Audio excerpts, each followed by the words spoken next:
Sir আসসালামু আলাইকুম। আসসালামু আলাইকুম। স্যার আসসালামু আলাইকুম।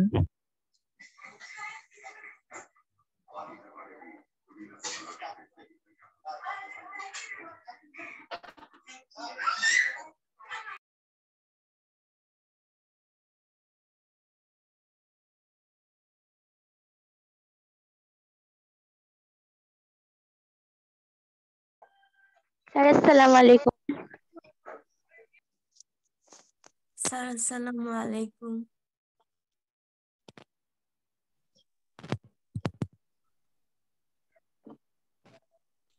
স্যার আসসালামু আলাইকুম।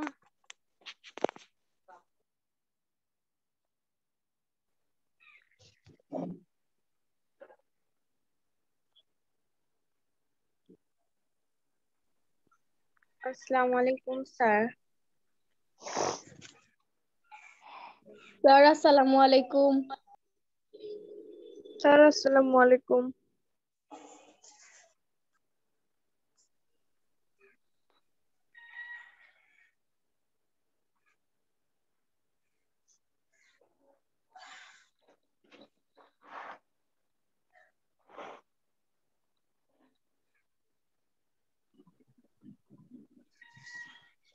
স্যার আসসালামু আলাইকুম।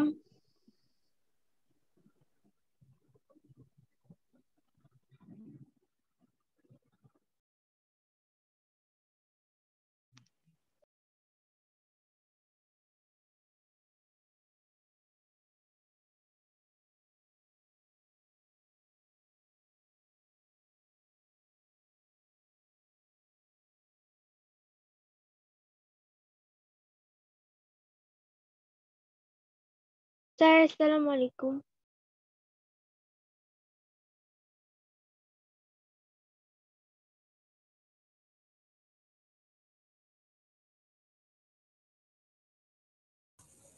স্যার আসসালামু আলাইকুম। ওয়ালাইকুম আসসালাম। আশা করি সবাই ভালো আছো আল্লাহর রহমতে। আজকে তোমাদের অষ্টম শ্রেণীর গণিত ক্লাসে সবাইকে শুভেচ্ছা জানাচ্ছি।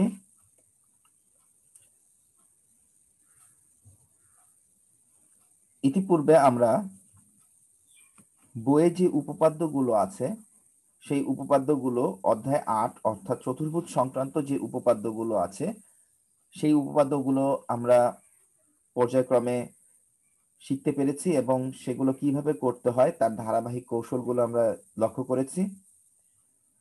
আজকে আমাদের পাঠের বিষয় অষ্টম অধ্যায় অনুশীলনী ৮.১ চতুর্ভুজ সংক্রান্ত অনুশীলনীর ৮.১-এ যে উপপাদ্যগুলো আছে সেগুলো থেকে আমি আজকে দুইটি উপপাদ্য নিয়ে আলোচনা করব।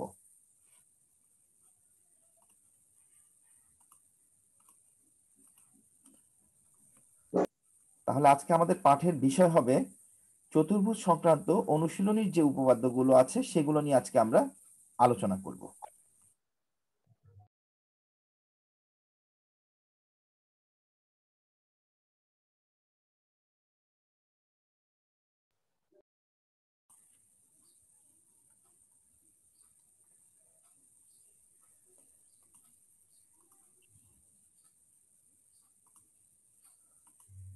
আমার প্রথম উপপাদ্য তোমাদের বইয়ের অনুশীলনী ৮.১-এর 14 নাম্বার উপপাদ্যটা।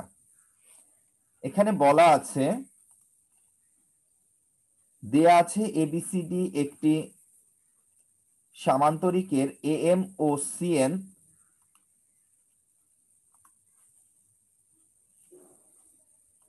ডিবি এর উপর লম্ব। প্রমাণ করো এএন সিএম স্যার একটি আসসালামু আলাইকুম। সামান্তরিক।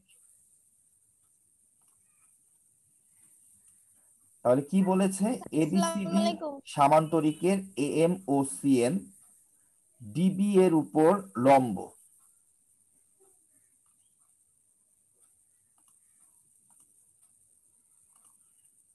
প্রমাণ করো যে এএনসিএম একটি সামান্তরিক। তাহলে এটি করার জন্য প্রথমে খেয়াল করে দেখো আমরা একটি সামান্তরিক অঙ্কন করেছি এবং এই সামান্তরিকটা অঙ্কন করার পরে তার নাম দিয়েছি ABCD, এবং এই সামান্তরিকের একটি কর্ণ স্যার হচ্ছে আপনার কথা BD। শোনা যাচ্ছে না। এখানে একটি কর্ণ দেয়া আছে, সেটি হচ্ছে BD। তাহলে বলাই আছে AM ও CN BD এর উপর লম্ব। তাহলে A বিন্দু থেকে আমি এখানে একটি লম্ব অঙ্কন করেছি, একটা লম্ব এঁকেছি AM, এবং C বিন্দু থেকে একটা লম্ব অঙ্কন করেছি যেটার নাম হচ্ছে CN। তাহলে এখানে বলাই আছে যে ABCD সামান্তরিকের AM O CN BD এর উপর লম্ব। তাহলে BD হচ্ছে আমার একটা কর্ণ ABCD, সেটার উপর আমি দুটা লম্ব এঁকেছি, একটা লম্ব হচ্ছে AM এবং আরেকটা লম্ব হচ্ছে CN। আমাকে প্রমাণ করতে বলেছে ANCM একটি সামান্তরিক। আমি যখন লম্ব আঁকলাম তখন এই বাহুটা আঁকা হয়ে গেছে, এই বাহুটা আঁকা হয়ে গেছে, কিন্তু যখন আমি এটাকে সামান্তরিক প্রমাণ করতে যাব সেক্ষেত্রে আমার অবশ্যই এ বিন্দু থেকে এন বিন্দু যদি যোগ না করি এবং সি বিন্দুর সাথে এম বিন্দু যোগ না করি তাহলে চারটা বাহু কখনোই উৎপন্ন হবে না, যেখানে আমি বলতে পারবো ANCM একটি সামান্তরিক। তাই আমাকে এখানে যে কাজটা অতিরিক্ত করতে হবে সেটা হচ্ছে এর সাথে এন এবং সির সাথে এম, অর্থাৎ এই রেখা দুইটা আঁকার জন্য আমাকে এই দুইটা বিন্দু প্রথমে এর সাথে এম, এর সাথে এম এবং সির সাথে এম, এই যে দুটা বিন্দু যোগ করলাম তাহলে আমি পেয়ে গেলাম সিএম বাহু, এবং এ আর এন বিন্দু যোগ করলাম তাহলে পেয়ে গেলাম AN বাহু। তখন আমার এই চারটা বাহু সমন্বয়ে একটি চতুর্ভুজ উৎপন্ন হলো, যে চতুর্ভুজটার নাম হবে সামান্তরিক।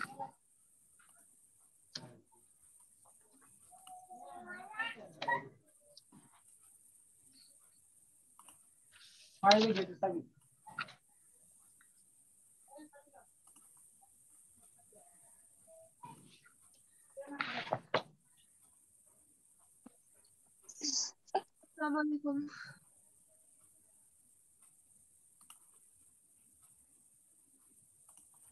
তাহলে আমাদের প্রথম অংশটা বিশেষ নির্বাচন, আশা করি আমরা সবাই বুঝতে পেরেছি।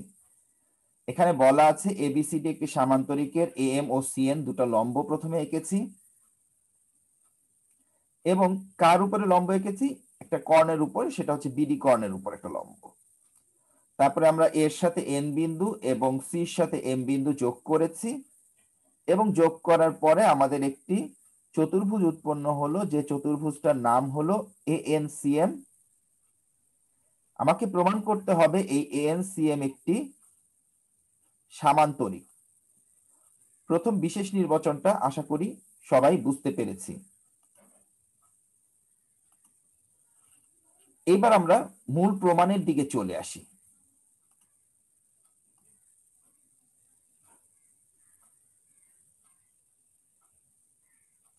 প্রথম একটু খেয়াল করে দেখো, প্রমাণের শুরুতে যেটা দেয়া আছে,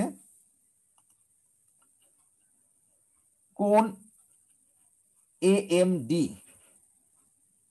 একটু আগে আমরা এ বিন্দু থেকে AM লম্ব এঁকেছি, যেহেতু এ বিন্দু থেকে AM লম্ব এঁকেছি তাহলে AMD এই কোণটা বলা যে কথা,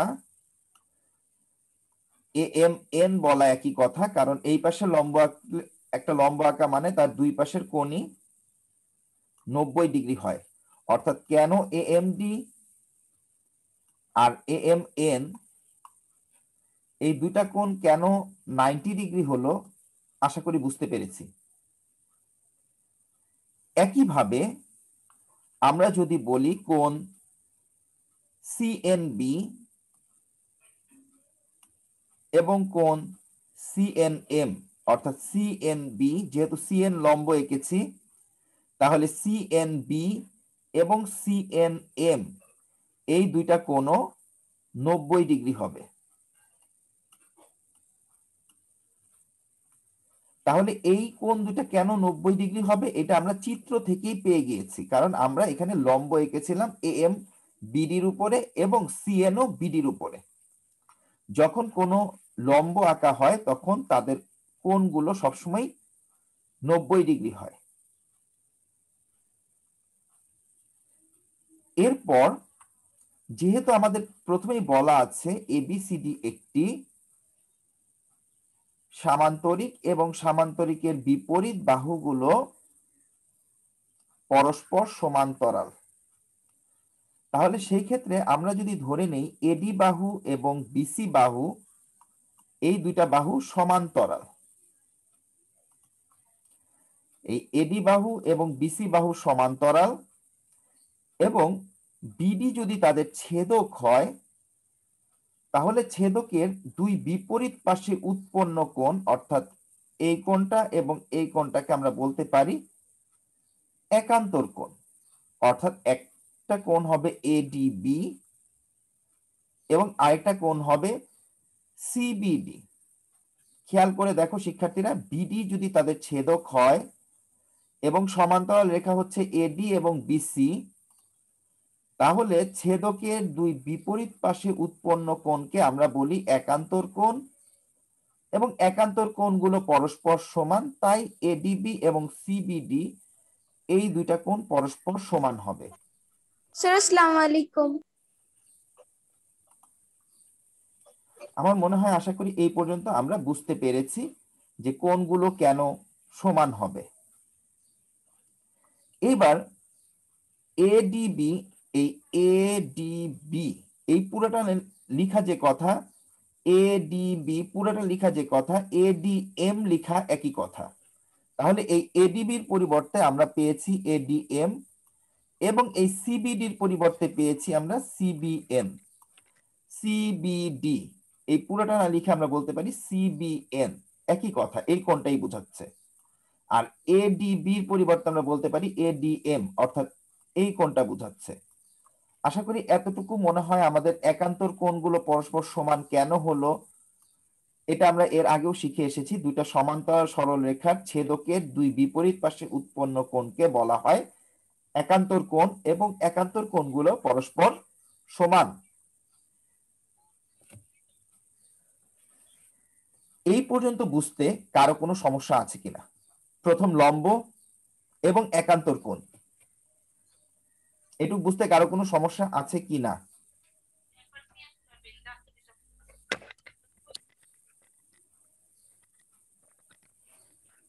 তাহলে আমরা একটু সামনে চলে আসি।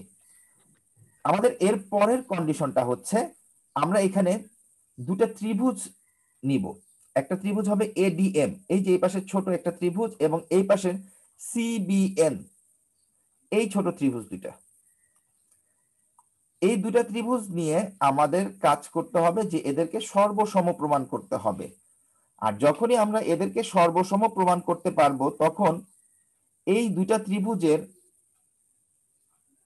একটি করে বাহু সমান হয়ে যাবে, সেটা আমরা প্রমাণ করতে পারবো।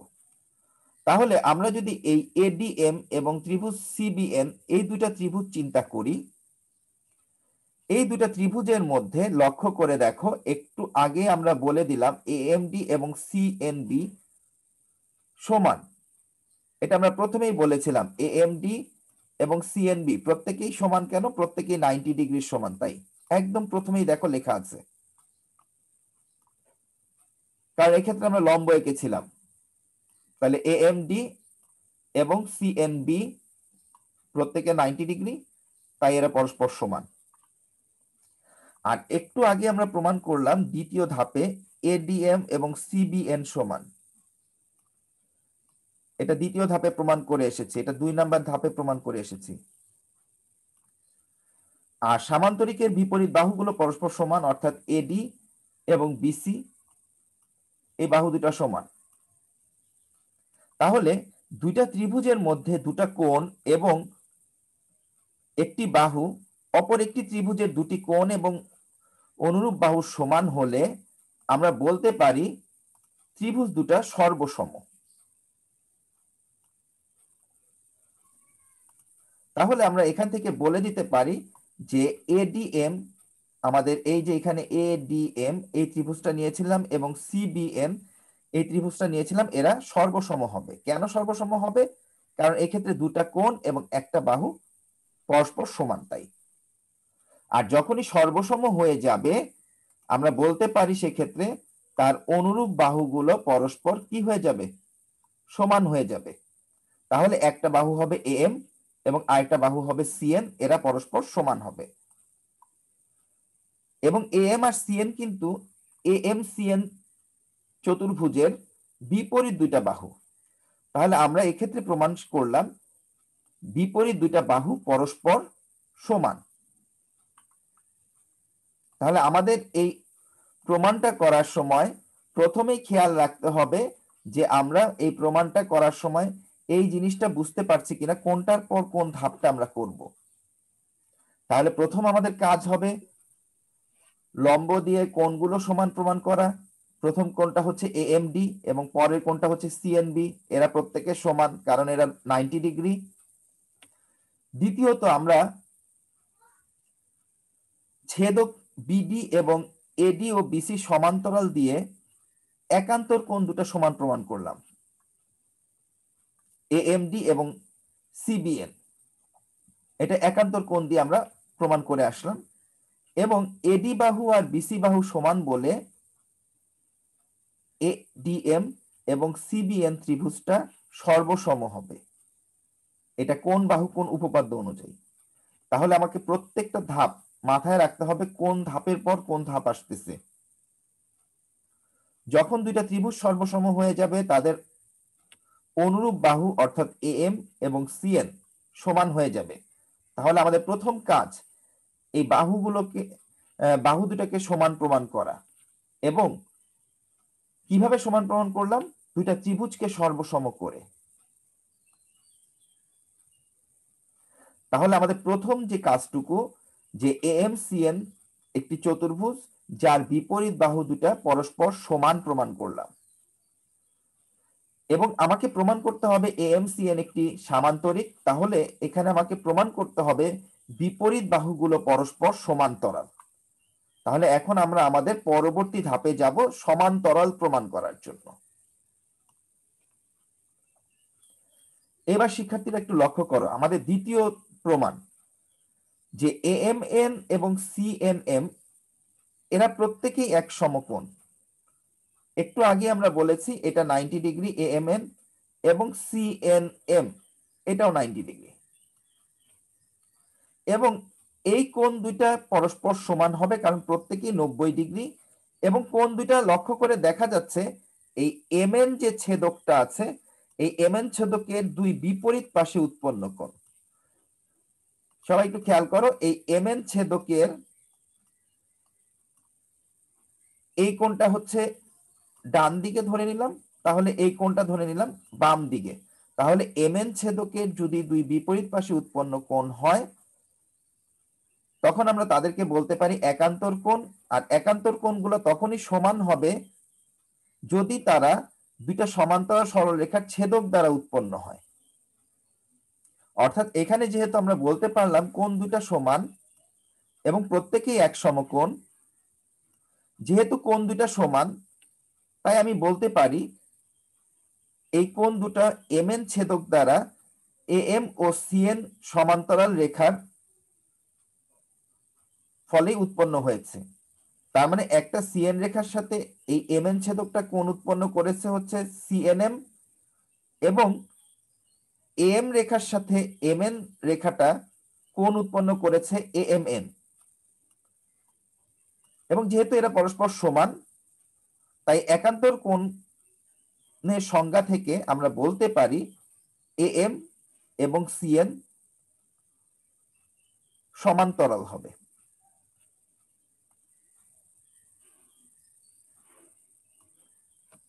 একটু আগে আমরা প্রমাণ করেছিলাম AM এবং CN সমান, আর এখন আমরা প্রমাণ করলাম AM ও CN সমান্তরাল। যখন একটা চতুর্ভুজে দুইটা বিপরীত বাহু সমান ও সমান্তরাল হয় তখন সেই চতুর্ভুজটা হয়ে যায় সামান্তরিক। অর্থাৎ এখান থেকে আমি বলতে পারি ANCM একটি সামান্তরিক। আমাদের প্রথম প্রমাণটি সম্পন্ন হয়েছে। কারো কোনো প্রশ্ন থাকলে আমাকে করতে পারো।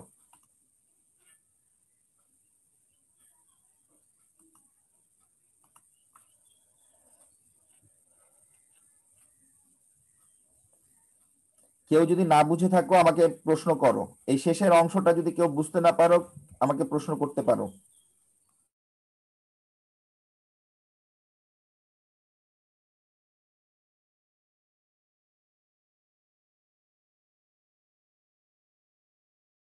আরো প্রশ্ন নেই? তাহলে আমরা সামনে চলে যাব, আমাদের পরবর্তী প্রমাণে চলে আসি। এটি আমাদের দ্বিতীয় এবং সর্বশেষ প্রমাণ, এবং এখানে দেখো বলা আছে, এটি তোমাদের বইয়ের অনুশীলনী 8.1-এর 10 নম্বর উপপাদ্যটি। বলা আছে, প্রমাণ করো যে আয়তের সন্নিহিত বাহুগুলোর মধ্যবিন্দু যোগ করলে যে চতুর্ভুজ হয় তা একটি রম্বস। আয়তের সন্নিহিত বাহুর মধ্যবিন্দুগুলো, তাহলে আমরা যদি একটি আয়তক্ষেত্র চিন্তা করি ABCD, এর প্রত্যেকটা বাহু হবে হচ্ছে AB, BC, CD এবং AD। তাহলে আয়তের সন্নিহিত বাহুগুলো বুঝতে পারলাম। সন্নিহিত বাহু কি কি? এদের প্রত্যেকটার মধ্যবিন্দু, যদি আমি বলি ABর মধ্যবিন্দু P, BCর মধ্যবিন্দু Q, CDর মধ্যবিন্দু R এবং ADর মধ্যবিন্দু S, তাহলে আমরা মধ্যবিন্দু বুঝতে পারলাম। এরা প্রত্যেকটা এদের মধ্যবিন্দু। মধ্যবিন্দু কিভাবে করব? A আর B যতটুকু হবে, যদি এটা 10 সেন্টিমিটার হয় তাহলে মাঝখানে 5 সেন্টিমিটারে আমরা একটা বিন্দু বসাবো। তাহলে এইভাবে আমরা মধ্যবিন্দুগুলো নির্ণয় করতে পারবো। এখন বলেছে এই মধ্যবিন্দুগুলো যদি যোগ করা হয়, অর্থাৎ আমি যদি PS, SR, RQ এবং PQ যোগ করি, তাহলে আমাদের এই ভেতরে একটা চতুর্ভুজ উৎপন্ন হচ্ছে, এরকম 1, 2, 3 এবং 4, এই 4টা বাহু দ্বারা একটা চতুর্ভুজ উৎপন্ন হলো। তাহলে এই বাহু 4টা দ্বারা যদি কোনো চতুর্ভুজ উৎপন্ন হয়, আমাকে প্রমাণ করতে হবে এই চতুর্ভুজটা একটি রম্বস। তার মানে আমাকে এখানে প্রমাণ করতে হবে PQRS একটি রম্বস। তাহলে আশা করি প্রথম বিশেষ নির্বাচনটা আমরা সবাই বুঝতে পারবো। ABCD একটি আয়ত আমরা এঁকেছি, এবং এই আয়তের P বিন্দুটা হচ্ছে ABর মধ্যবিন্দু, Q হচ্ছে BCর মধ্যবিন্দু, R হচ্ছে CDর মধ্যবিন্দু এবং S হচ্ছে ADর মধ্যবিন্দু। আমি যদি এই পর্যায়ক্রমে এদেরকে যোগ করি, তাহলে একটা চতুর্ভুজ উৎপন্ন হলো ভেতরে। সেই চতুর্ভুজটার নাম হচ্ছে PQRS, এবং আমাকে প্রমাণ করতে হবে এই PQRS একটি রম্বস। এবং আশা করি আমরা এই বিশেষ নির্বাচনটুকু আমরা বুঝতে পেরেছি, এবং আমাদের এখানে PQRS এই ভেতরের এই চতুর্ভুজটা উৎপন্ন হয়েছে, এবং আমাদের এই বাইরে ABCD একটি আয়ত এটা আছে। আমাকে অতিরিক্ত যে কাজটা করতে হবে সেটা আমাকে অঙ্কনে করতে হবে। একটু খেয়াল করে দেখো, আমাদের প্রথমে দেখো A থেকে C এই কর্ণটা যোগ করেছি, B থেকে D এই কর্ণটা অতিরিক্ত যোগ করেছি, এবং ভেতরের যে চতুর্ভুজটা সেই চতুর্ভুজটারও দুইটা কর্ণ অর্থাৎ S, Q এবং P, R এই রেখাগুলো যোগ, বিন্দুগুলো যোগ করেছি। তাহলে এখানে মনে রাখার জন্য আমরা এটা বলতে পারি যে প্রথম যে চতুর্ভুজটা থাকবে তার কর্ণগুলো যোগ করব, এবং ভিতরে যে ছোট চতুর্ভুজটা হয়েছে সেটার কর্ণগুলো আমরা যোগ করব। তো এইভাবে আমরা আশা করি অঙ্কনটা বুঝতে পারলাম। তাহলে আমাদের অঙ্কনের কাজ কি হলো?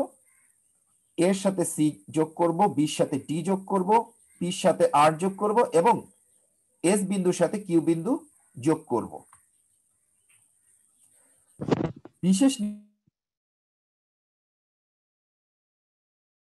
বিশেষ নির্বাচন এবং অঙ্কন, এটা নিয়ে কারো কোনো প্রশ্ন থাকলে করতে পারো।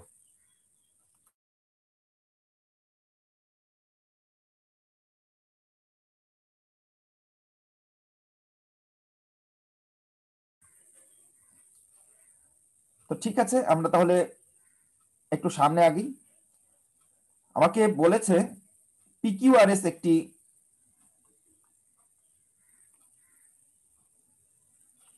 রম্বস, এটা প্রমাণ করব।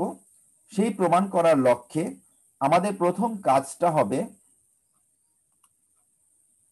আমরা এখানে এই চিত্রটার মধ্যে একটা ত্রিভুজ হবে এবিডি,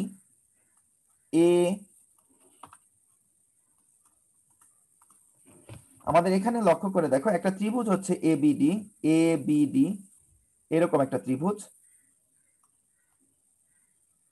এবং ঠিক তার নিচের একটা ত্রিভুজ অর্থাৎ বিডিসি, এরকম নিচের একটা ত্রিভুজ। উপরে ত্রিভুজ এবং নিচের ত্রিভুজ, এই দুটা ত্রিভুজকে নিয়ে মনে রাখার জন্য আমি এটা দেখালাম। বিডি কর্ণের উপরে এবং নিচে এই দুটা ত্রিভুজ নিয়ে আমরা এখন কাজ করব।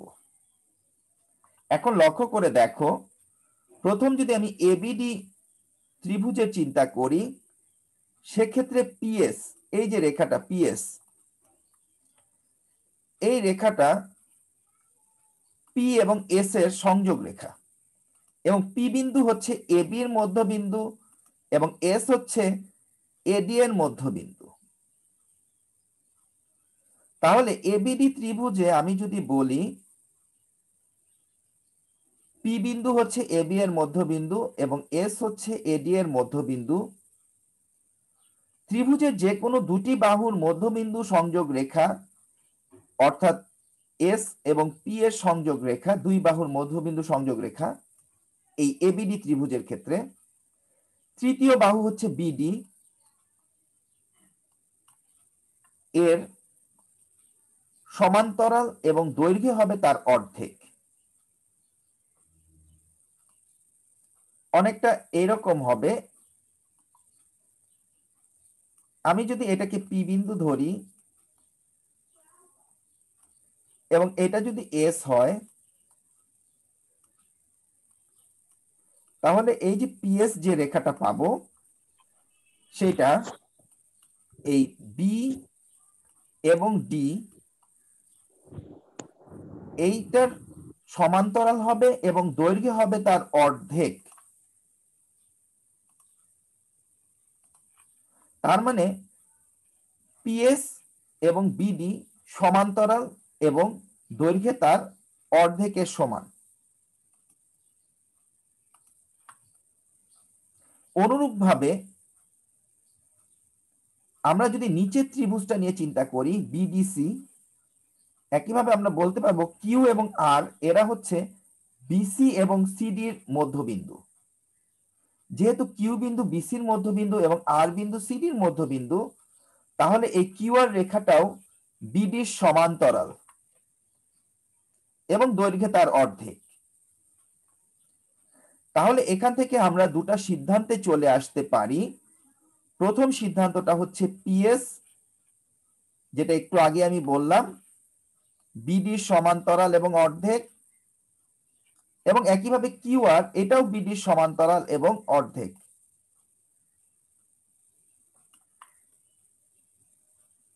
তাহলে দুইটাই যদি বিডির অর্ধেক হয়,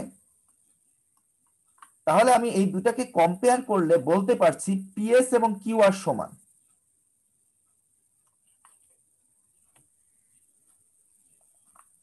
আবার এই দুটাই বিডির সমান্তরাল, পিএস ও বিডির সমান্তরাল,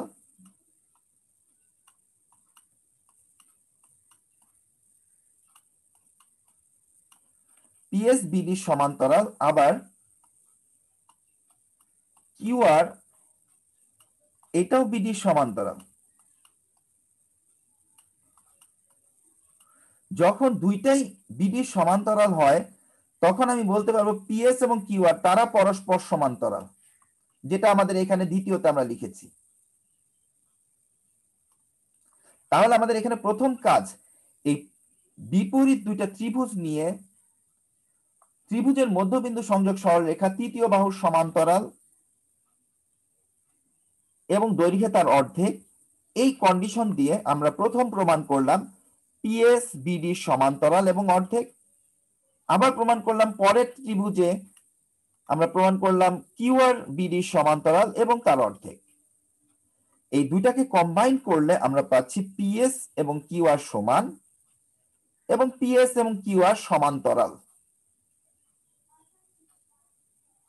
তাহলে আমরা যদি এই এবিডি ত্রিভুজ এবং বিডিসি ত্রিভুজ নিয়ে এটা প্রমাণ করতে পারি, অনুরূপভাবে আমি এবিসি ত্রিভুজ নিয়ে এবং এডিসি ত্রিভুজ নিয়ে আমি বিপরীত দুইটা বলতে পারবো সমান এবং সমান্তরাল। সেই বিপরীত দুটো হচ্ছে, একটা হবে পিকিউ আর একটা হবে এসআর।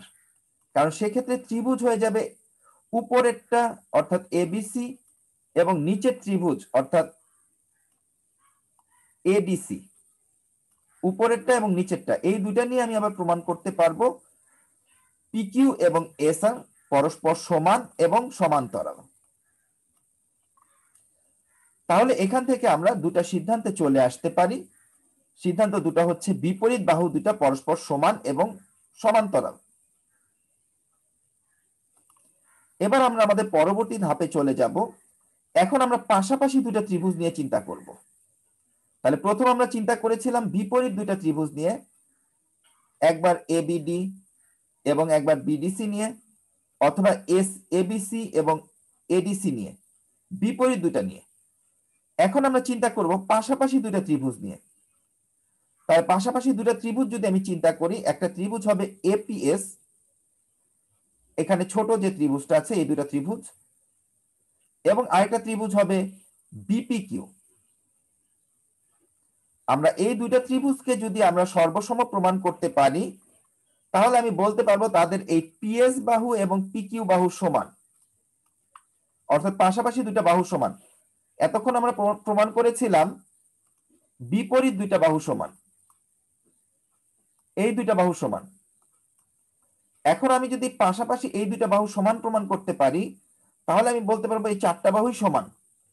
সেই প্রমাণ করার লক্ষ্যে আমাকে এই এপিএস এবং বিপিকিউ সন্নিহিত দুটো ত্রিভুজ নিয়ে, অর্থাৎ পাশাপাশি দুটো ত্রিভুজ নিয়ে আমাকে এই প্রমাণটা করতে হবে। যেহেতু পি মধ্যবিন্দু, তাহলে আমি বলতে পারি এপি আর বিপি সমান, এবং এএস ও বিকিউ এই দুটাও সমান, কারণ আয়তের বিপরীত বাহুগুলো পরস্পর সমান এবং সমান সমান বাহুর মধ্যবিন্দুগুলো পরস্পর কি হবে, সমান হবে। তাহলে এই দুইটা বাহু যদি সমান হয় এবং এই এপিএস ত্রিভুজের ক্ষেত্রে এই কোণটা এবং বিপিকিউ ত্রিভুজের ক্ষেত্রে এই বি কোণটা, এরা পরস্পর সমান হবে কারণ প্রত্যেকে 90 ডিগ্রি। তাহলে এই কোণ দুইটা 90 ডিগ্রি, তাই তারা সমান। এই কোণটা এবং এই কোণটা সমান কারণ প্রত্যেকে 90 ডিগ্রি। এবং আমরা একটু আগে প্রমাণ করেছি এএস এবং বিকিউ সমান এবং এপি আর পিবি সমান। তাহলে দুইটা বাহু এবং অন্তর্ভুক্ত কোণ সমান হলে ত্রিভুজ দুইটা সর্বসম হবে, এবং সর্বসম হলে আমাদের যে লক্ষ্য ছিল অর্থাৎ পিএস এবং পিকিউ, অর্থাৎ এই যে তৃতীয় বাহুটা পিএস এবং পিকিউ, এদেরকে সমান প্রমাণ করা। তো আমাদের মূল কাজ পিএস এবং পিকিউ সমান প্রমাণ হয়ে গেল। এবং ইতিপূর্বে আমরা সমান প্রমাণ করেছিলাম পিএস এর সাথে এই আর কিউ। এই পিএস এবং আর কিউ এই দুটা বিপরীত বাহু, এরা পরস্পর সমান এবং সমান্তরাল ছিল। আর এখন আমরা প্রমাণ করলাম পিএস এবং পিকিউ সমান। তার মানে এখান থেকে আমরা একটা সিদ্ধান্তে চলে আসতে পারি চারটা বাহুই পরস্পর কি হয়ে যাবে, সমান হয়ে যাবে। কারণ প্রথম বিপরীত দুটা সমান প্রমাণ করেছি, তারপর পাশাপাশি দুটা সমান প্রমাণ করলাম।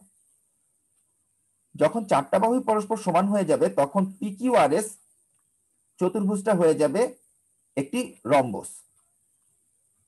যে কথাটাই এখানে সর্বশেষ বলা আছে যে পিকিউআরএস বাহু চারটি প্রত্যেকটি সমান হয়ে গেছে, এবং যেহেতু চারটা বাহুই সমান, তাই আমরা বলতে পারবো পিকিউআরএস একটি রম্বস। তাহলে কোন চতুর্ভুজে চারটা বাহু পরস্পর সমান এবং বিপরীত বাহুগুলো যদি সমান্তরাল হয়ে যায়, তখন ওই চতুর্ভুজকে আমরা বলতে পারি রম্বস। কারণ বলাই আছে যে সামান্তরিকের সন্নিহিত বাহুগুলো পরস্পর সমান হবে, তারা সেই চতুর্ভুজটার নাম হবে রম্বস। তো এই উপপাদ্য দুটি যেটা আমরা এর আগে পড়লাম, এবং এই উপপাদ্যটি, দুটা উপপাদ্যই তোমাদের জন্য খুবই গুরুত্বপূর্ণ এবং পরীক্ষায় আসার মতো। উপপাদ্য দুটি আমি এখানে প্রত্যেকটা ধাপ কোনটার পর কোনটা সেটা আমরা আসলো সেই জিনিসটা আমরা ব্যাখ্যা করলাম। যেমন প্রথম আমরা যখন প্রমাণটা করতে গেলাম, প্রথম আমাকে এই এবিডি ত্রিভুজ এবং বিডিসি ত্রিভুজ নিয়ে আমি প্রমাণ করলাম ত্রিভুজের মধ্যবিন্দু সংযোগ সরলরেখা তৃতীয় বাহুর সমান্তরাল এবং অর্ধেক। প্রথমে আমার প্রমাণ করলাম পিএস এবং কিউআর সমান্তরাল, যেহেতু এরা বিডির সমান্তরাল। আবার যেহেতু পিএস এবং কিউআর উভয়ই বিডির অর্ধেক, তাই আমি পিএস এবং কিউআর সমান প্রমাণ করতে পারি। তাহলে এভাবে বিপরীত বাহু দুটো সমান এবং সমান্তরাল প্রমাণ করলাম। অনুরূপভাবে এসিডি এবং এবিসি ত্রিভুজ থেকেও একই শর্ত অনুযায়ী পিকিউ এবং আরএস বিপরীত বাহু দুটো পরস্পর সমান এবং সমান্তরাল, সেটা প্রমাণ করলাম। তাহলে ধাপগুলো কিন্তু আমাকে মাথায় রাখতে হবে কোনটার পর কোনটা করছি। এরপর আমি কি করলাম, এই যে এখানে একটা এপিএস, এই ত্রিভুজের সাথে আমি বিপিকিউ এই ত্রিভুজটা সর্বসম প্রমাণ করলাম। আমাদের দ্বিতীয় ধাপ, এপিএস এবং বিপিকিউ যখন সর্বসম প্রমাণ হয়ে গেল, যেহেতু এখানে এ কোণ এবং বি কোণ 90 ডিগ্রি, এএস এবং বিকিউ সমান, এপি এবং পিবি সমান, সেক্ষেত্রে ত্রিভুজ দুটো সর্বসম প্রমাণ করে আমি এই যে সন্নিহিত বাহু পিএস এবং পিকিউ, এটা আমি সমান প্রমাণ করলাম। যখন সন্নিহিত বাহুগুলো সমান হয়ে গেল এবং বিপরীত বাহুগুলো সমান এবং সমান্তরাল হয়ে গেল, তখন আমি সিদ্ধান্তে চলে আসতে পারি পিকিউ আরএস একটি রম্বস। তো এই যে ধাপগুলো, কোন ধাপের পরে কোন ধাপ করছি, এই ধাপগুলো প্রত্যেকটা শিক্ষার্থীকেই মনে রাখতে হবে, এবং এটা মনে রাখতে পারলেই তুমি পরীক্ষায় এই উপপাদ্যগুলো লিখতে পারবে। দ্বিতীয় উপপাদ্যের ব্যাপারে কারো আর কোনো প্রশ্ন? দ্বিতীয় উপপাদ্যটার ব্যাপারে কারো কোনো প্রশ্ন আছে কিনা?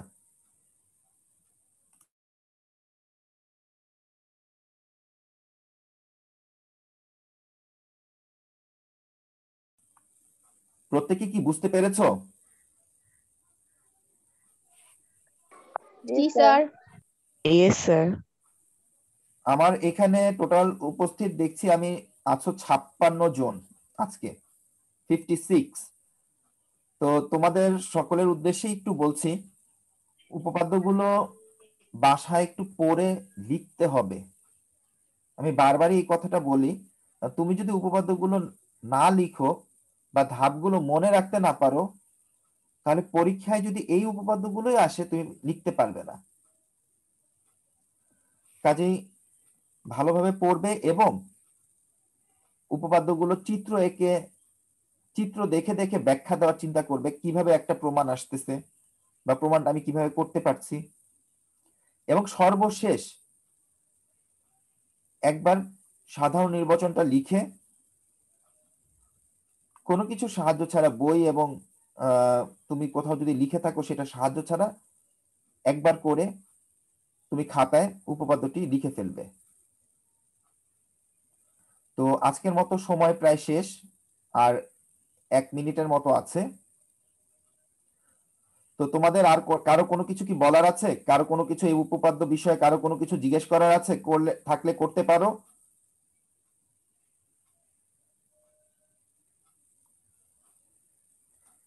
তো আমি কি আমার ক্লাস তাহলে আশা করি শেষ করতে পারি?